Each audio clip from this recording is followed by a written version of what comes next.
अर्थी ले जा रहे लोगों तक को रोका गया, क्योंकि वे राम नाम सत्य कह रहे थे। लेकिन सैकड़ों किलोमीटर की यात्रा कर कार सेवक अयोध्या पहुंचने लगे। राम के गीत गाते, होठों पर हंसी और पांव में छाले लिए राम काज के लिए राम भक्त देश विदेश से अयोध्या पहुंच ही गए।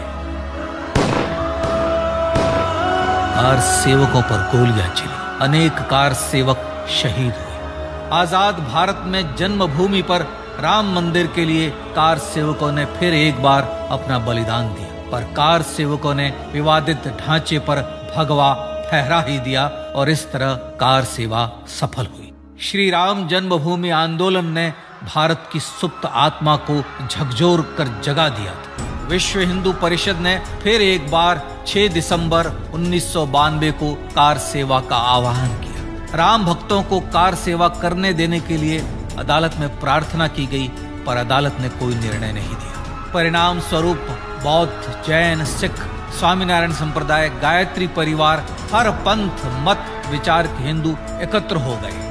छूत अछूत का भेद मिटा, जाति की पहचान मिटी। हम सब हिंदू, हम सब सिंधु बन गए। राम सिंधु में ज्वार उठा और देखते ही देखते 6 दिसंबर 1992 को श्री राम जन्मभूमि से बाबरी ढांचा सदा के लिए हट गया।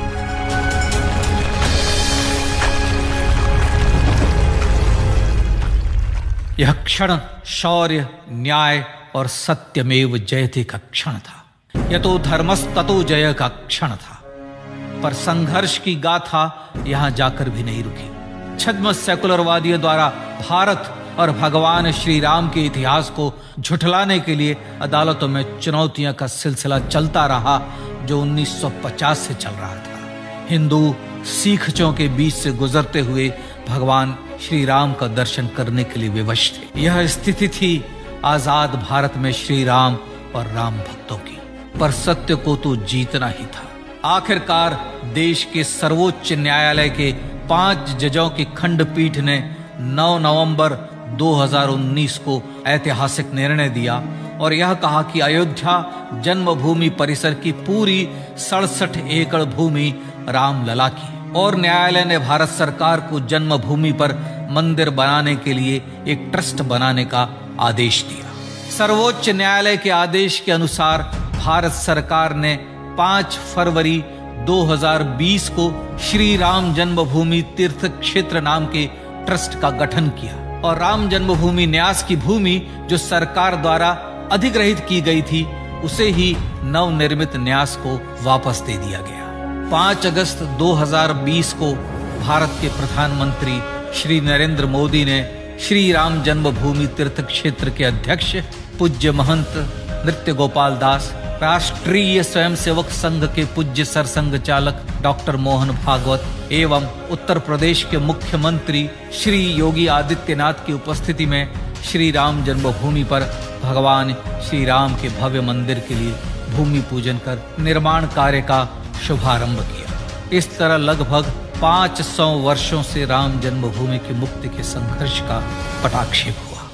अपने आत्मसम्मान और राष्ट्रीय अस्मिता के लिए इतना लंबा संघर्ष विश्व के इतिहास में बेजोड़ है। श्री राम भारत की आत्मा, भारत की परिभाषा, हमारे राष्ट्रीय आदर्शों और जीवन मूल्यों के प्रतिनिधि मर्यादा पुरुषोत्तम हैं, जो हर हिंदू के होठों पर जन्म से मृत्यु तक रहे। बस यही हर हृदय में प्रार्थना होती है। राम भारतीय राष्ट्रीय स्वाभिमान और आसेतु हिमालय से समुद्र पर्यंत तक जन जन को एकात्मता के बंधन में बांधने वाले रक्षा सूत्र है। अयोध्या स्थित श्री राम जन्मभूमि पर बाबर का हमला वास्तव में भारत के स्वाभिमान और राष्ट्रीयता पर हमला था। प्रधानमंत्री श्री नरेंद्र मोदी द्वारा श्री राम जन्मभूमि पर राम मंदिर का पुनः निर्माण न केवल बाबरी मानसिकता का पराभव है, बल्कि संपन्न, सुखी, सुसंस्कृत, सर्वशक्ति संपन्न स्वराष्ट्र का सूर्योदय भी है। यह उस राम राज्य की दिशा में वह कदम है जिसकी अभिलाषा राज राजेंद्र चोल, कृष्णदेव राय, छत्रपति शिवाजी महाराज से लेकर महात्मा गांधी तक ने की थी।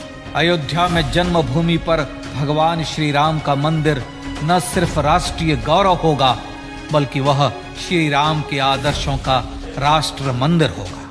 अब वह महान संकल्प पूरा होने जा रहा है। आइए इस राम यज्ञ, राष्ट्र यज्ञ में जिन ज्ञात और अज्ञात भारतीयों ने अपनी आत्माहुति दी है, उनका पुण्य स्मरण कर उन्हें श्रद्धांजलि दें।